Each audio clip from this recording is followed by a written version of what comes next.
Hi, hello, welcome back. My name's Devraj, and today in this piece I want to try and bring together two really quite disparate fields and show that actually, because of the work of this chap, Eliphas Levi, they're a great deal more related than has traditionally been understood.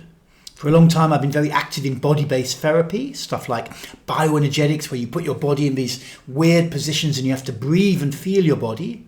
And breath work, where you do these funny over-ventilating breath techniques. And the idea with these concepts, they're a kind of therapy, psychological work. They remove the effects of repression and conditioning from the body. Take holding patterns out, this kind of thing. Another field I've been in, like 25 years ago, and I've been back in for the last few years, is esoteric studies, particularly Western Kabbalah and a bit of Jewish Kabbalah. And on the surface of it, you might think these things are really, really different.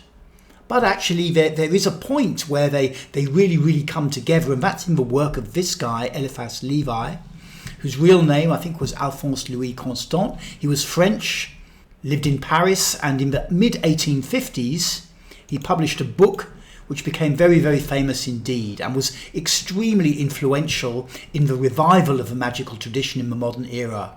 That book in French was called Dogma et Rituel de la Haute Magie, which in English kind of means Principles and Rituals of High Magic. And right from the get-go, when this book was published about 1856 or something like this, it created a huge stir among the intelligentsia of Europe. In London, a guy called A.E. Waite made a famous translation of it, which is called Transcendental Magic, which has been criticised a great deal over the years, probably for good reasons. But nevertheless, that brought the book into the English-speaking world, where it also created a massive stir. And it led a couple of decades down the line to the creation of an organisation called the Golden Dawn in the late 1880s.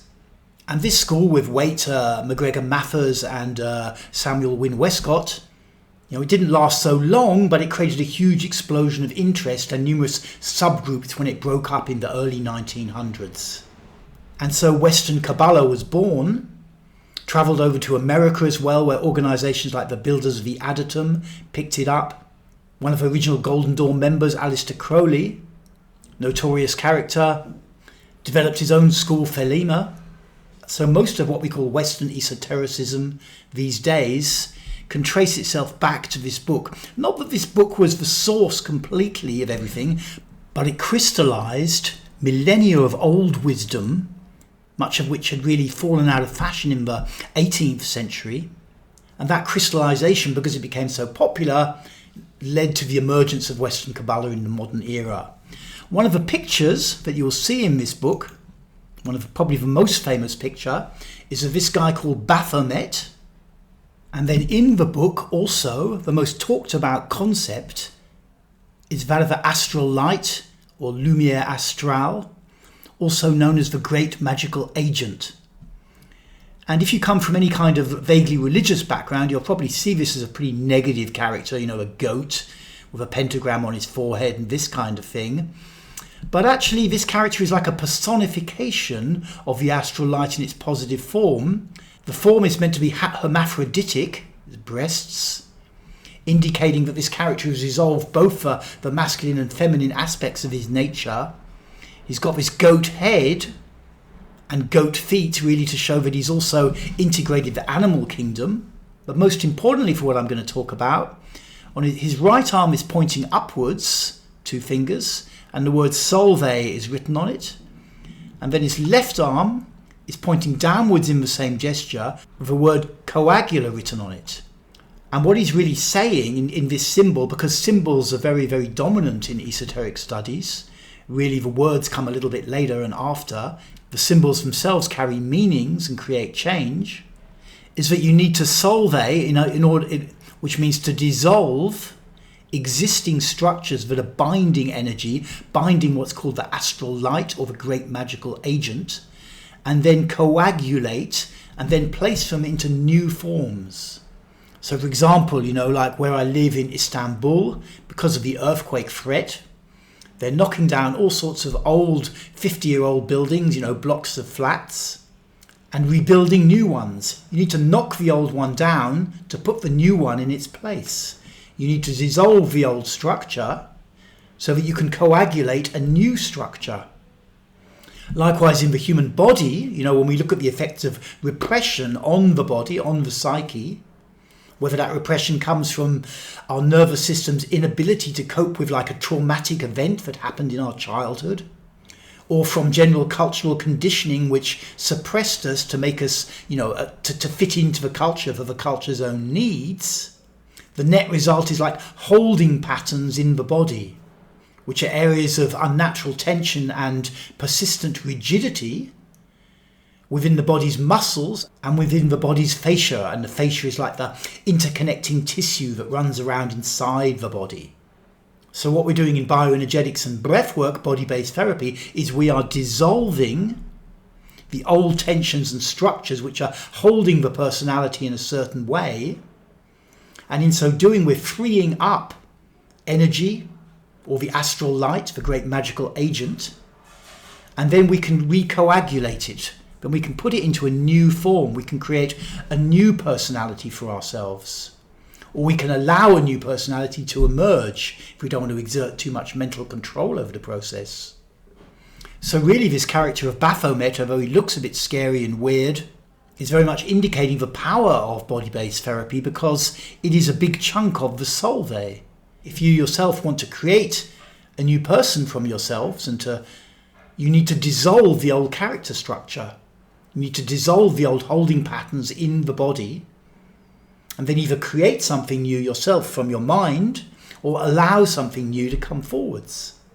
So here very clearly, this figure of Baphomet is showing the value of these kind of body-based therapy techniques within the overall alchemical process of self-recreation, self-perfection.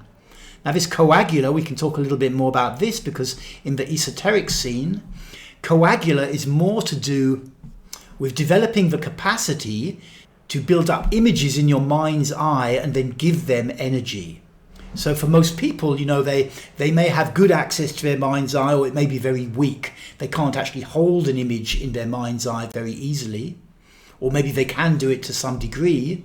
But if you work at this simply by practicing it, by taking images that are fairly neutral or certainly not negative, and just practicing trying to build them up in your mind's eye, whether you have your eyes open or closed, if you then kind of direct energy from your body into those images, that helps to manifest them in the outside world.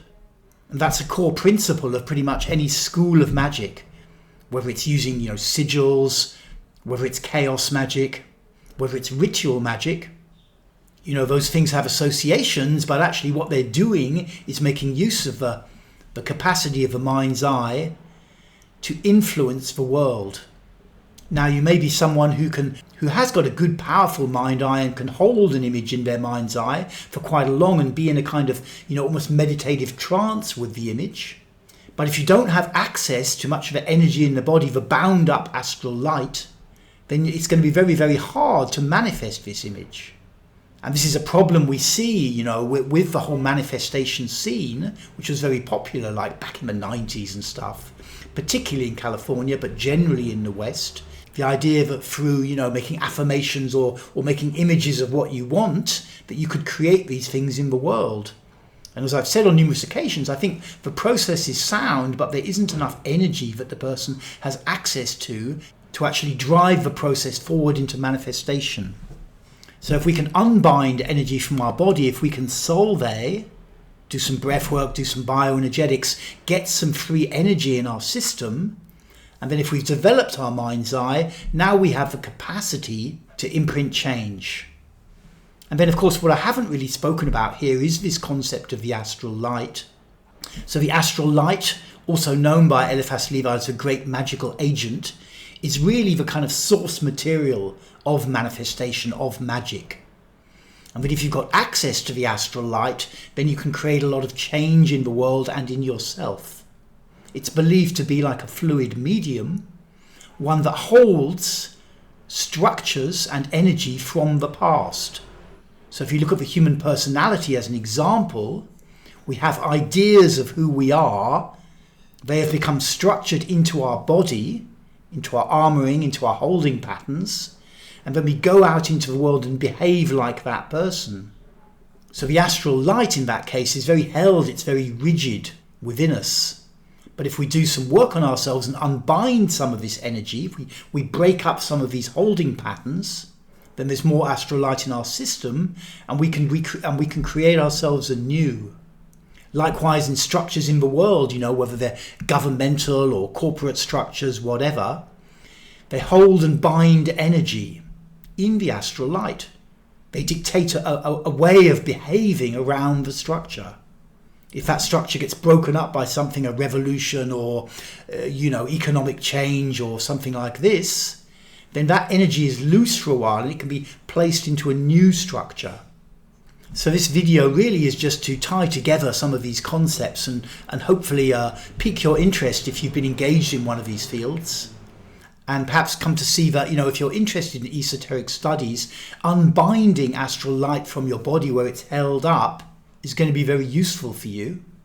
And likewise, if you're engaged with body-based therapy, you create more energy for yourself, but unless you have some kind of something to direct it into, it can be quite tricky.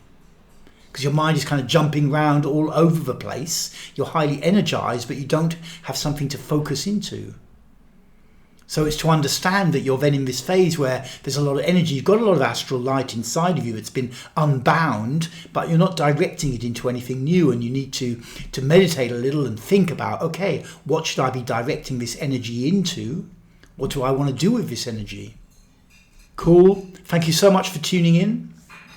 I hope you've enjoyed this video, Bioenergetics, Baphomet and the Astral Light. My name's Devraj Sandberg. You can find me on Amazon. If you look me up on Google, you'll find all the stuff I'm into. Books and video courses, YouTube channels, so on and so forth. And I'll see you again shortly. Thank you.